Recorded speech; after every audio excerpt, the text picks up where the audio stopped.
What is good, YouTube? Tommy with the Hobby Squad. Got the spicy little Drytron deck profile. I've been topping locals with it lately. I missed my invite by one match actually at the Boca Regional, and I just wanted to show it off. Basically, it looks a little jank. This is a little overview. A lot of power spells.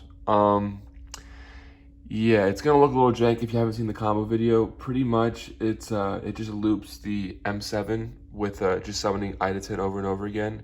And because M7 is a machine, you can just send it away with Medionis, summon back the Idaten that's underneath it, or the other one. And yeah, it's pretty good. I'll get into it a little bit of card choices too. So we got a big Drytron names. The reason we're playing the beta is because you add back Ben 10 so much with M7, your Alpha Zeta line alone will actually add you back, will actually M7 loop 3 times. So you get 3 M7 add backs. Again, recommend watching the combo video, and you need to trigger that Ben 10, so you need that beta in order to get to your orange lights, because by the end of the combo, you do have 4+ fairies, usually 5 or 6, with the double orange light. So you just want to be able to not have just the one orange light. It does come up a lot. The gammas obviously just plays through imperm. It's really nice if they imperm your beta. And the 3 delta, I'm still on 3 delta. You might have seen the pots.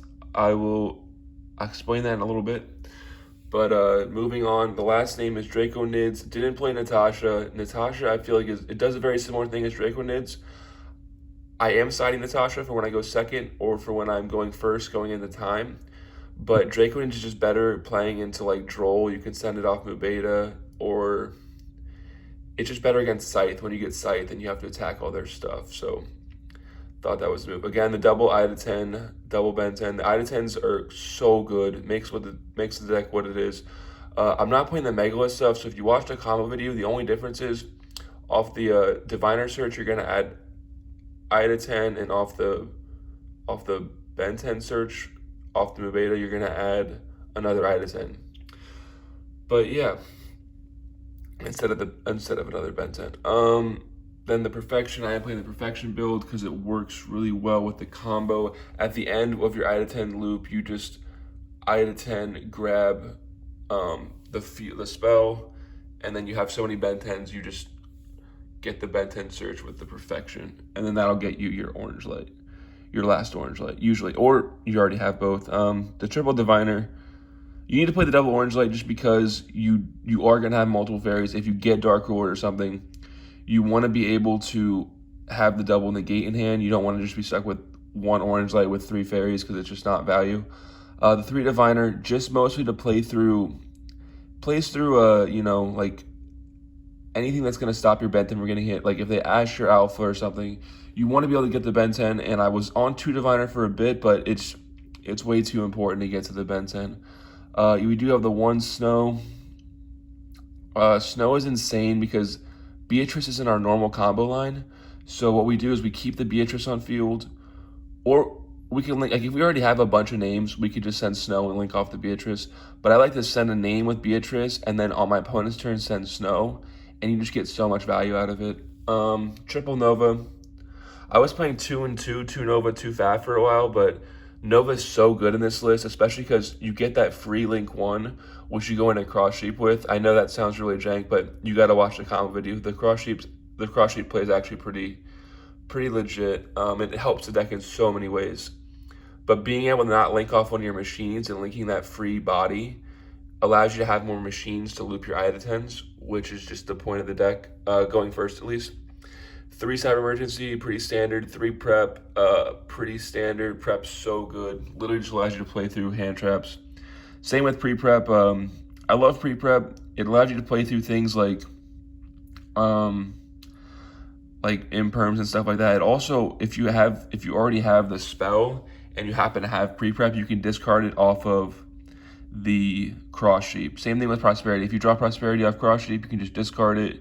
Same thing with Snow. You can discard it off Prosperity. Same thing with Dark Ruler.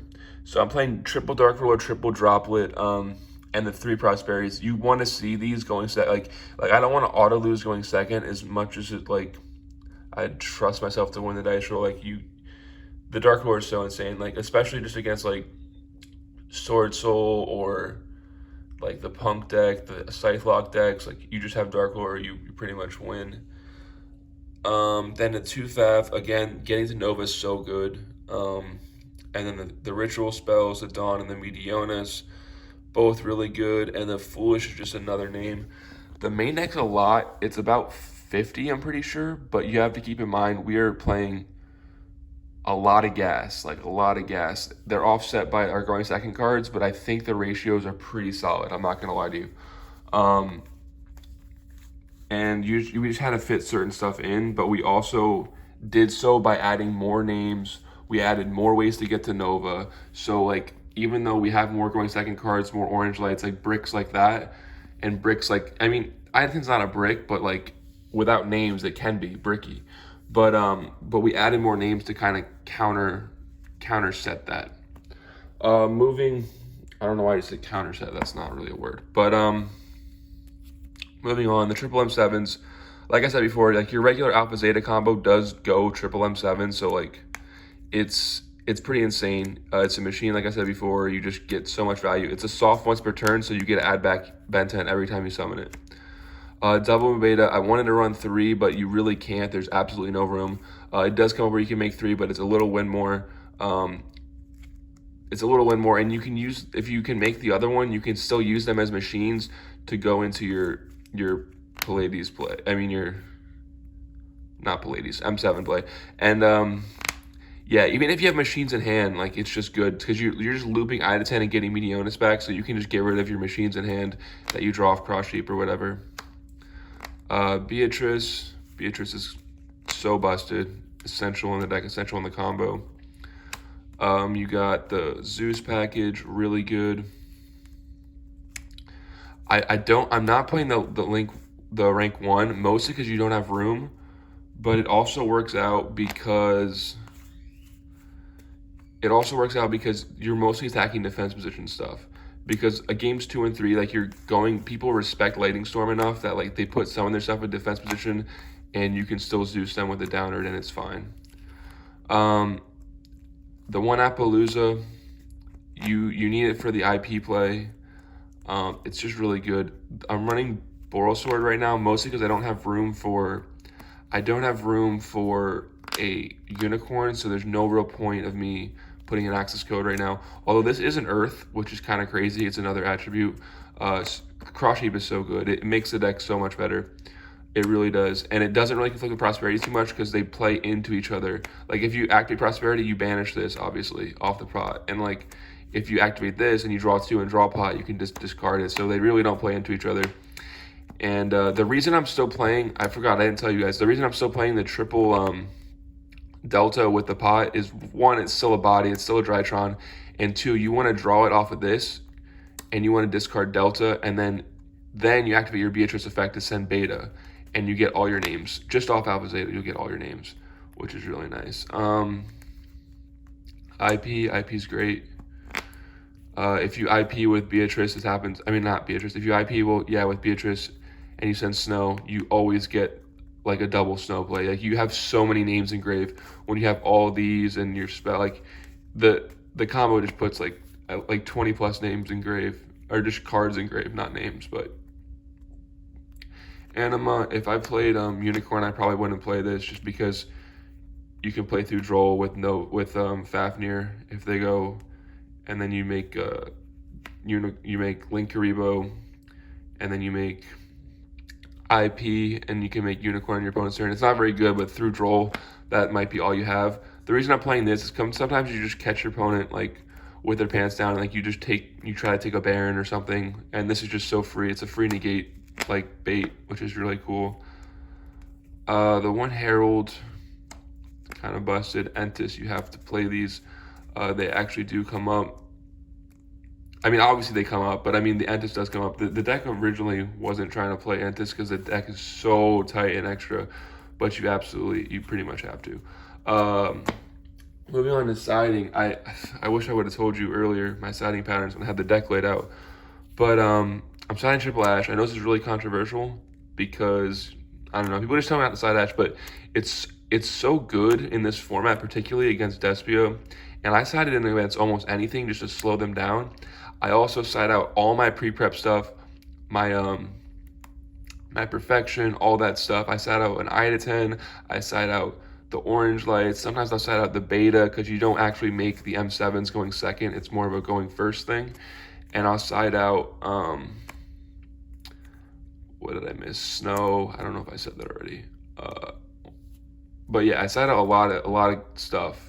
So my deck pretty much becomes a going second deck, and it just is trying to break boards at that point. 2 token collector. This could be 1 probably just because you sent it off Beatrice, but it's 2 right now. I don't like cards that are good against just one deck, but this could be a Lightning Storm. I only have 2 Lightning Storm. And then this card is gonna look a little ridiculous. This is a Spice. So the reason we have green light in here is because a lot of times I got the regional at the YCS. I was facing people that were playing, no, actually mostly at the regional, playing Despia, and they would just drop at me, and they would completely just break my board because they would summon Oliver. I would negate it with orange light. They don't really care because they always have the fusion anyway. So then they branded fusion me, and I have another orange light. They chain block all their stuff usually, and like it doesn't really matter if the branded fusion goes through. So this is just to stop the branded fusion. In theory, that's what it does. It also is really good against like Mystic Mind type of things, like because like if you were to get Mystic Mind, you just if they like Dark Lord or Mystic Mind you, like you can still have this. It's not terrible. And then you have Natasha. Natasha just steals games, literally just steals your opponent's stuff. And going second, it's really good. Like I said, I didn't want it going first. I didn't want it to main it, but it's also good for gaining life and time. So it's definitely you have to play it in some form, whether it's in your main or side. Triple Twin. This card goes crazy. Like I sided against a lot of decks. Most I pretty much sided against most decks. So like what's crazy about my side is this is what I'm siding almost every game. Obviously if I'm playing Despia or if I'm playing Sword Soul, I side these in, but like assuming that's not the case, like I'm siding all these in. Like this is just really good against anti-spell mostly, but like then you side these in. Lightning Storm is great going second card. Like you can see, like my whole deck, side deck is going around going second because my deck goes first pretty well. Like all I have to do is side out the Dark Rulers, maybe the Droplets, depending on what matchup it is, and then I'll just side in like Ashes and Called By. I think Called By is a really good card. I just didn't want to main it because I like to have more gas, more ways to play through stuff. The only really thing I'm scared about is Droll. So like I sided in going when I go like post side, I'll side it in just because I know the Drolls are coming in. A lot of people aren't maining Drolls, so I just decided to side it. Also going second, obviously against Branded, it's insane. Same thing with this. This is just a one of right now. I'm not gonna lie to you, I only have one, but like I said before, I don't like cards that are good against just one deck. So that's why like this is good against Despia, of course, but like I like cards that are good against multiple decks. And then their God card, like Reboot. Like people will try to debarrier you. So like this is still really good. Yeah, it's still valid. And that's pretty much all I gotta say about the deck. Yeah, I hope you guys enjoyed. Peace out.